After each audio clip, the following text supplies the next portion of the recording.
Thank you, sir. Good afternoon, respected delegates of ICSV28. I'm Dr. N.Datta, Associate Professor from IIT Kharagpur. I'm working on the design and construction of a small on-campus wind turbine, and this paper is a subset of that. This paper is titled A Simplified Procedure to Calculate the Natural Frequencies of a Small Wind Turbine Blade with Centrifugal Loads. The work has been co-authored with my graduate student, Mr. Athrey, Ranjith, Krishnanunni. So the contents of my presentation are as follows. After introducing the problem, they look at literature review, look at the problem formulation of free vibration of blades, look at the analysis methodology of free vibration, which is a theoretical approach, see the results and summarize. So, looking at the big picture, the climate change is an undeniable reality, which has been a fallout of the worldwide use of fossil fuels. The growing concerns on global warming, many countries are now using renewable energy as their main source of power. The Earth has several sources of renewable energy. Among these, wind energy constitutes about 5% of the total world power consumption. Countries like USA, Europe, China are rapidly increasing their installed wind energy capacity.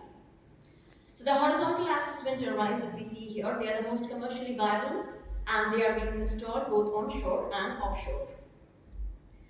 The prime mover of the wind turbine is the blade, which captures a part of the wind energy and converts it into electrical energy. Since the power captured is directly proportional to the square of the blade length, the blades have been getting longer and the wind turbines have been getting more powerful. As you can see, the increase in the blade size over the decades.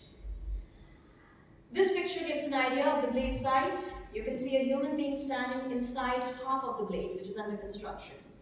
So the top three players in wind turbine construction, Vestas, Siemens Gamesa, and General Electric, you can see what is their blade size. It's more than 100 meters long. So as the blades become longer, their flexural behavior becomes more pronounced. So we need a good strong material to build the blades. So the blades are built with fiberglass reinforced plastic, and that starts with epoxy resin.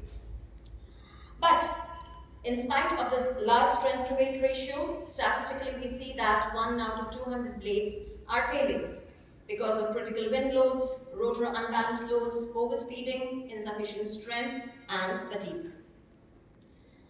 So the blades suffer vibration due to various wind loads. Apart from the steady wind load, there are turbulence loads, occasional gust loads, and there are also water shedding loads.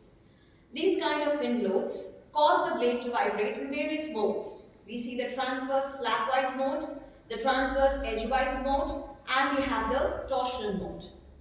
Apart from that, we also have the centrifugal load, which is an axial tension because of the rotation of the blade, and it's proportional to the square of the RPM at which the wind turbine is rotated. So the blade can be characterized as a cantilever with an aerofoil cross-section, an unsymmetric aerofoil cross-section. It has a twist which can be constant. The rate of twist can be constant or variable. It has centrifugal load, it has a taper, and longer blades also have internal stiffening. Okay, so blades of compressors, turbines, rotors, propellers, etc. are usually modeled as twisted cantilever beams. So looking at the literature, we find that twisted cantilever beams have been studied extensively. However, the cross-section is usually considered symmetric and the centrifugal load is often ignored. In this work, we attempt to replicate the blade by using an aerofoil cross-section and applying the centrifugal load. So here we study a benchmark case of cantilever beam which is 1 meter in length with an SD7062 aerofoil with an asymmetric cross-section. It is also solid, uniform, homogeneous, isotropic, pre-twisted, and has axial load. I'm highlighting the rate of twist, which is K, and that's a constant rate of twist.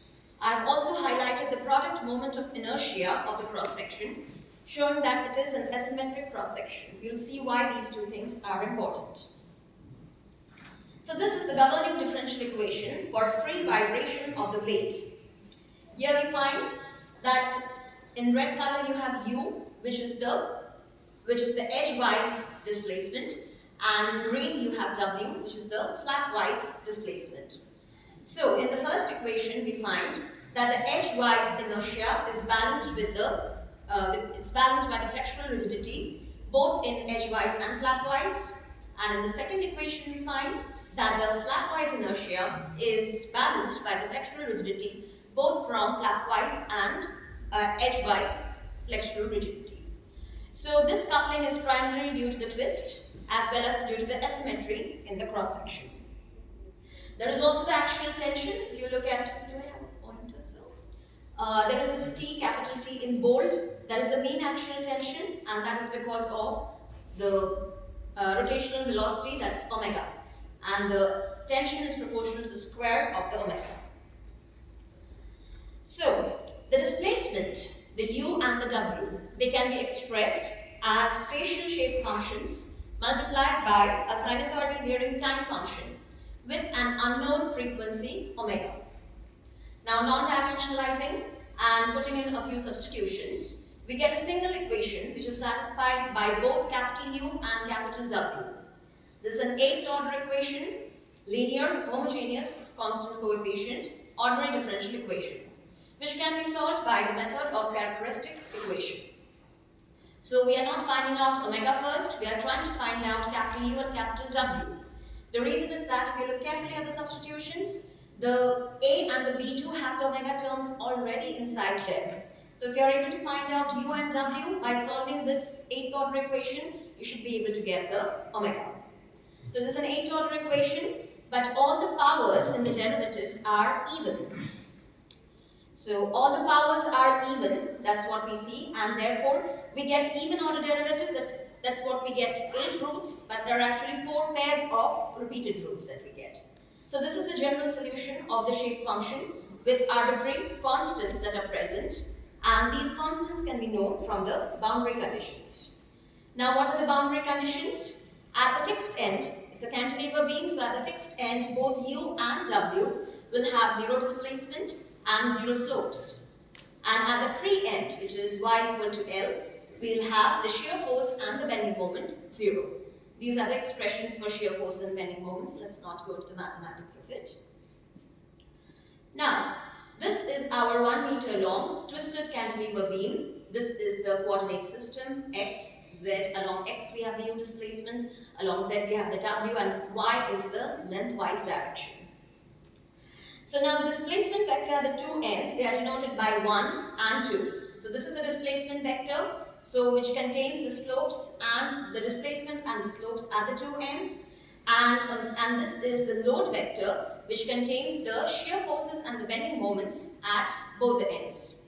And now because the expressions for the displacement, slope, shear force and bending moment going back are related to the small u, which in turn are related to the capital U, and so is true for W, we find that the displacement vector and the load vector can be directly related to the coefficient matrix into these unknowns which were there. Going back, let's see, these are the unknowns. So we need to find out these 8 unknowns and another 8 unknowns. So we have 16 unknowns. It's a complicated coupled free vibration equation. But however, because the coupling is present because of the twist and the asymmetry in the cross section, the AN and BN are related to each other. There is a relationship. Again, let's not go into the mathematics of it. It's all because of material and geometric properties. They are related to each other. So eventually, we have just 8 unknowns, and for that, we have 8 equations that are the 8 boundary conditions. Alright. So now, the displacement vector and the load vector will be related to each other like this. We put in here displacement vector. This is R into this, and we put in the force vector here. So we get a relationship of forced vibration where we get the stiffness matrix, displacement vector and the force vector. Now when we are trying to find out the natural frequencies, we study the case of free vibration, which means that the right hand side is 0. So for free vibration, we solve this equation. And for a non-trivial solution, the determinant of the square matrix has to be equal to 0, which leads us to a transcendental equation. It cannot be solved algebraically. So putting in the boundary conditions, we also get a reduced stiffness matrix. The K reduces to D. It becomes a 4 by 4 matrix. So now what we are going to apply is the Vitrick-Williams algorithm. That has been rarely applied for wind turbine blades, but we are trying to do that. So, going back, what we had is this 4x4 matrix, the reduced stiffness matrix, and we are trying to put its determinant equal to 0. Now, if you plot the function of determinant d, this function versus omega, it sees intersections with the x-axis repeatedly, and every intersection is a natural frequency. Now, based on the Vitrick-Williams algorithm, J0, let J0 be the number of frequencies less than a trial frequency omega 1 star, at which d determinant is 0. This is to be found by evaluating the sign of d determinant at all frequencies within precision below omega 1 star. If the number of natural frequencies that lie below another trial frequency, that is omega 2 star, that is J, this is the number of trial frequencies below omega 2 star, then this algorithm does this update. J is equal to J0 plus S of D. What is S of D? It is the number of negative values, a little bit of mathematics here. It's the number of negative values on the leading diagonal of the upper triangular form of D, obtained using Gaussian elimination without row interchanges. Now, since we know the number of frequencies that are less than a trial value, successive trial values can be chosen to bracket a specific frequency, and the bisection method can be used repeatedly to converge to a desired frequency. So the algorithm, the WW algorithm, will give us the upper and the lower bounds of the natural frequency, and slowly we can close in with some iteration. So moving on to the results. So here we see that the first 4 natural frequencies have been generated by the Vitrick-Williams algorithm analytically, and it has been compared with with the frequencies from ANSYS. And we see that there is a very close match between the two, which means that the algorithm is working, the WW algorithm is working really well in capturing, it's really powerful in capturing the first few frequencies. I'm sure it should work further also, I've not tried that. It is because it's the first few mode shapes and frequencies which will be excited by the wind loads which I spoke about. The rest of the frequencies are so high, they will not be excited that much. And these are the mode shapes associated with the frequencies. Now, in each of these figures, we see 2 modes. The solid line is from the flapwise bending, flapwise bending, and the dashed line is from the edgewise bending. So, that is capital U shape function and capital W shape function. We had it before. So, both of them together oscillate and generate this frequency. Now, capital U and capital W shape functions are along the spanwise and along the chordwise. Along the flapwise and along the edgewise. They cannot be found out separately because they are always coupled because of the twist and the asymmetry in the cross section. So, they are both present when this frequency is being generated. Similarly, we see the other frequencies also. Having a look at these numbers, we see that when we put in centrifugal stiffening, the frequency keeps on increasing as a function of the RPM because there is an additional axial tension present in the blade because of centrifugal force. So concluding, an attempt is made to develop the procedure to generate the natural frequencies of a wind turbine blade that can be efficiently programmed and used in the basic design iterations. The coupled equations of undamped free vibration of the beam are modified into transcendental eigenvalue problem involving a reduced dynamic stiffness matrix. The natural frequencies are generated using the Vitrick-Williams algorithm and compared with the results from ANSYS structural analysis. The change in the natural frequencies due to rotation of the blades is also reported. This work shows the efficacy of the analytical approach over the cumbersome numerical approaches. It also generates the beam mode shapes of coupled bidirectional bending as continuous closed form functions of shapes. So capital U and capital W are known as continuous functions. Summarizing, this attempt helps in quickly generating the blade frequencies at every design iteration, especially at the early stages, before the CAD is frozen and the finite element analysis steps in. Any modifications in the blade structure and operation may be suggested at the very outset, sparing us the trouble of modifying the blade later. In future, we would include the span-wise tapering geometry of the beam and the non-uniformly varying twist angle, means the rate of twist is no longer a constant. That would definitely further complicate the eigenvalue problem. And with that, I'm done. Thank you so much for your attention.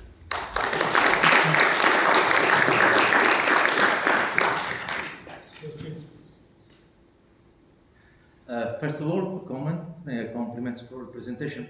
The comment is probably when you say error, given the model and knowing, if you know the accuracy of Vitrick-Williams algorithm, you are checking the accuracy of ANSYS instead of your model. Yeah. So it's vice versa. But the question is about the coupling. When you have the wind turbine, you have many complicating effects. Coupling between blades, symmetry, possibly disordered due to symmetry, and so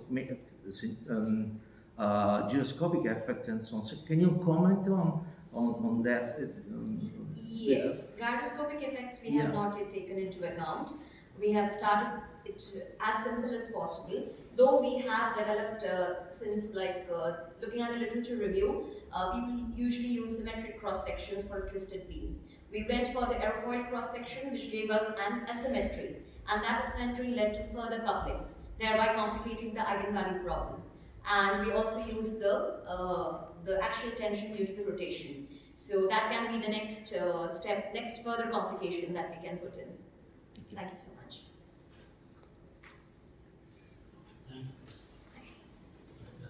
I have a question regarding the mean tension that you have used in your equations. Why is there a reason for using a mean tension whether we use the distributed one? Oh, okay, yes. If it is a distributed tension, then the way in which the tension can be generalized in the modal analysis, that becomes a little more complicated. Yeah. So we thought, let's start with the mean tension. You were right that the centrifugal load is the maximum at the root and the minimum at the tip. And there's a linear variation of the tension. Maybe we can put that in next time when we put in the taper. Even taper is going to cause the mass and the stiffness to be functions of the length, and so will be the tension. So spatially varying coefficients in the governing differential equation, that will be our next step. Thank you. Yeah, thank you for the presentation. So I was wondering, can you also take a consider the gravitational load as well as the centrifugal load? Also, because you are mentioning about the wind load. Because within the gravitational load as well as centrifugal load, it also play a Yes, but as it's rotating, the centrifugal, if it is rotating at a constant RPM, the centrifugal load is remaining a constant. The gravity load is changing sign all the time. At the 12 o'clock position, the gravity load and the centrifugal load are opposing each other. But centrifugal loads are much larger in magnitude compared to the gravity because blades are very light. So their dead weight is quite light. We are making a blade which is like on campus we are building a wind turbine, and the blade is 3.24 meters long, made up of FRP, 5-layer fiber reinforced plastic, and it is barely like 20 kgs or so. But the centrifugal loads are going to be much larger because the RPM is 40 RPM. So, and in the 6 o'clock position, I agree, they will reinforce each other. So if you look at, correctly speaking, the national frequencies are a function of the clock position. Yeah, so when the blade is in the 6 o'clock position, it is stiffer. And when it's in the 12 o'clock position, it's the most tender. Yeah, I agree with you, sir.